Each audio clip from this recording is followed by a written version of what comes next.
pollution is classified by the World Health Organization, WHO, as the contamination of internal or external environments by any chemical, physical or biological agent that modifies the natural characteristics of the atmosphere.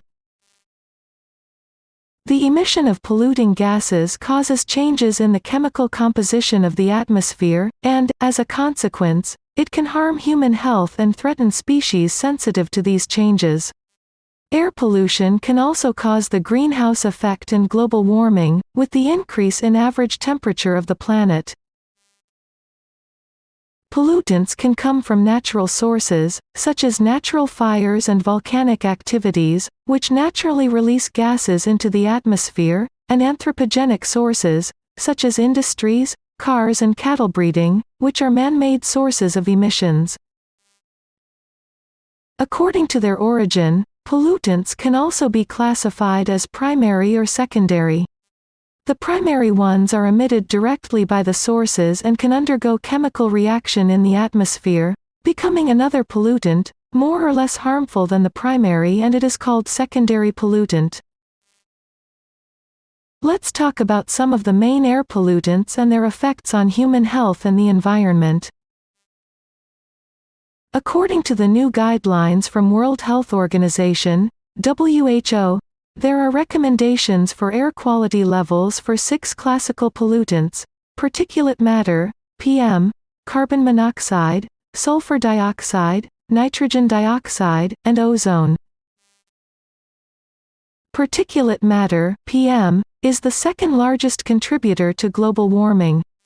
The most dangerous are inhalable particulate materials or PM10, particles smaller than 10 micrometer, that are not retained in the respiratory tract. Fine inhalable particulates have diameters smaller than 2.5 micrometer and are emitted in chemical processes. Coarse inhalable particulates have diameters between 2.5 and 10 micrometer and are emitted by mechanical processes.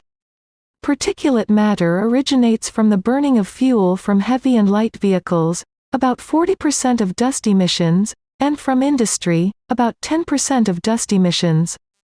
They can also originate from the resuspension of dust and secondary pollutants, which are formed by the chemical combination of gases.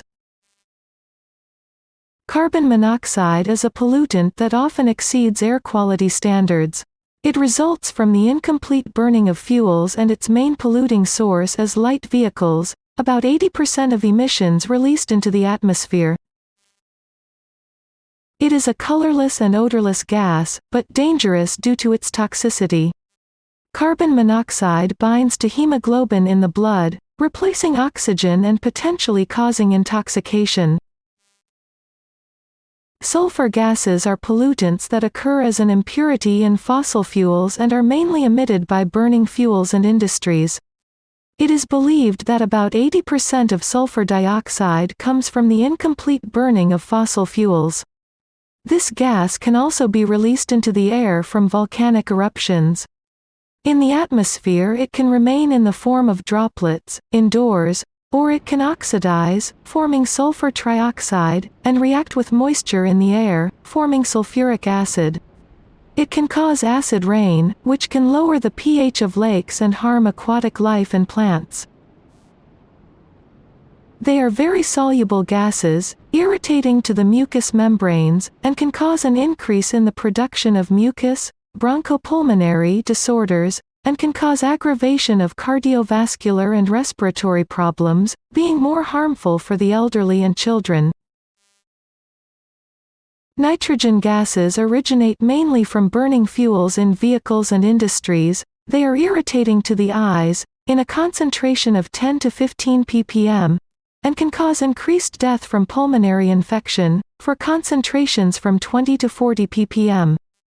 Specifically, vehicle emissions are a significant source of fine particulates and nitrogen oxides, the main causes of urban air pollution. The natural presence of ozone in the stratosphere, between 11 km and 50 km altitude, reflects solar radiation and protect the planet and people from harmful ultraviolet rays. But rising levels of ozone closer to the Earth's surface, tropospheric ozone pollution, can be dangerous to people. In this case, the ozone is formed by the reactions of pollutants from different sources. The ozone pollution threatens ecosystems, such as forests, reduces the ability of plants to transform sunlight into growth, which can harm agricultural production. In addition to the classical pollutants in the atmosphere, it is important to consider the called greenhouse gases that trap heat in the atmosphere. Carbon dioxide, methane, nitrous oxide, fluorinated gases are considered greenhouse gases, but carbon dioxide and methane are present in a higher percentage in the atmosphere. Carbon dioxide is mainly emitted by vehicles and burning fuels and contributes to the greenhouse effect and depletion of the ozone layer. Cars are responsible for about 72% of the emission of greenhouse gases.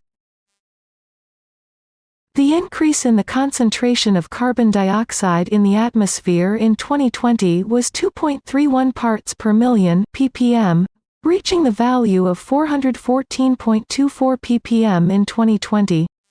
This amount represents a 50% increase since the Industrial Revolution, which was the initial moment for the emission of greenhouse gases by humans. Before the Industrial Revolution, the concentration of carbon dioxide in the atmosphere was always below 280 ppm. After the Industrial Revolution, initiated in England in the 18th century, there was an increase in the use of fossil fuels such as petroleum derivatives, like gasoline and diesel oil, natural gas and coal. The use of these fuels causes the emission of greenhouse gases into the atmosphere. Methane is another greenhouse gas and is much more powerful than carbon dioxide. Methane emissions mainly originate from natural sources, 40%, farming, 20 to 25%, and the use of fossil fuels, such as natural gases and petroleum, 20 to 25%. The effect of these gases on climate change depends on the amount of each gas in the atmosphere, how strongly they impact and how long they remain in the atmosphere. The assessment of air quality is important so that air pollution control measures can alleviate this pollution. How is the pollution in your city? Is there an assessment of air quality?